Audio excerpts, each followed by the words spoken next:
Good afternoon. My name is Mashudu Raudzingana, and I'm a grade 1 to 6 information technology teacher at Brescia House School. I joined the innovation team this year when I started my journey as an IT teacher. I'll be talking about how I taught IT skills and coding remotely. So as a mode of delivery, I use Microsoft Teams to administer the online learning lessons, and also currently at this moment when when we're in this hybrid environment with all the other kids that are at school and all the others at home. And basically, the Teams app was used as a mode of teaching, where I would share screen just as my other colleagues have shared, where I would share screen of whatever app that we're working on in that lesson, or basically showing the different steps and procedures of completing a certain task or an activity. We also use Teams very much for collaboration. So when the students would have to do like teamwork or pair up to complete activities, they would use the Teams feature, the chat feature, where they'll call each other, share screenshots, and collaborate, share screen and collaborate via Microsoft Teams, which really worked well. At the moment, with the students back at school, I'm also using Teams for presentations, where just to avoid all the cable contacts and plugging in and off devices for them to present their, for example, the grade sixes yesterday had to present to each other the app that they created. So instead of having the devices plugged on the board, they could simply join a Teams meeting and share their screen with the class, and that is how they could then present in this environment. Students also, during the online learning period and currently at this moment, use Teams to hand in their work. I really appreciate that the Teams assignment feature allows students to hand in work in different formats. They can hand in work as a video, like the grade sixes also created a video on video using the video editor app, and they could submit that video on Teams. And as a teacher, for me, I didn't even need to download those videos to mark, because I could just open them directly from Teams and they could simply play from there. They could also submit assignment as a link and as files from their computers as well, which I found that Teams was very useful for my IT lessons. Now I'm going to speak about some of the examples of the projects that we did during online learning.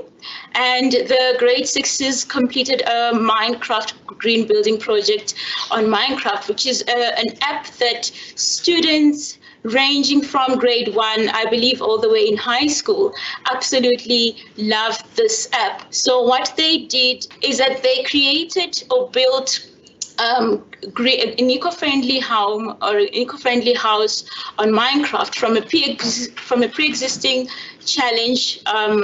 And what they did is they could work collaboratively on there.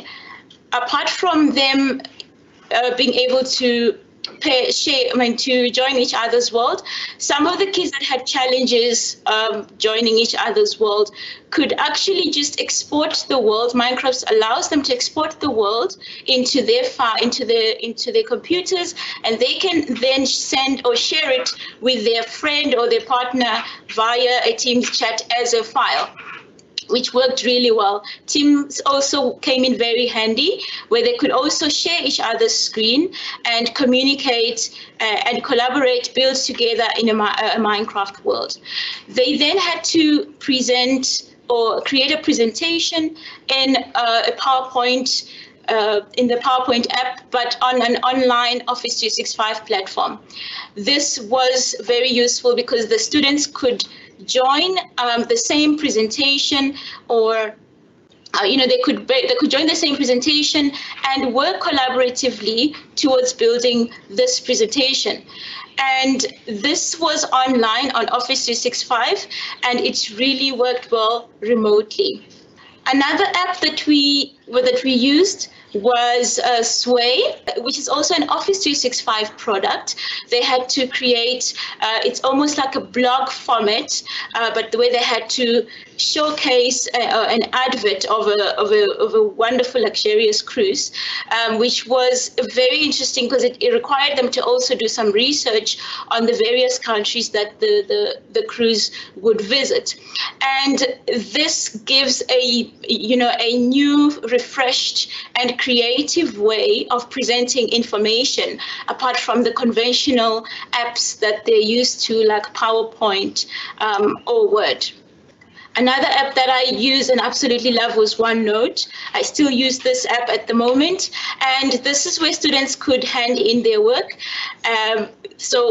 Tasks, for example, in this specific slide, you can see that this student handed in a brochure as a printout, which made it so much easier also for myself when I had to mark, because I could easily annotate, just as my colleague Amy showed in her presentation as well. So I could easily annotate using the draw feature, that would unlock various pens or keys, which would, which basically gives it a more individualized and meaningful, which assists in giving more individualized and meaningful feedback.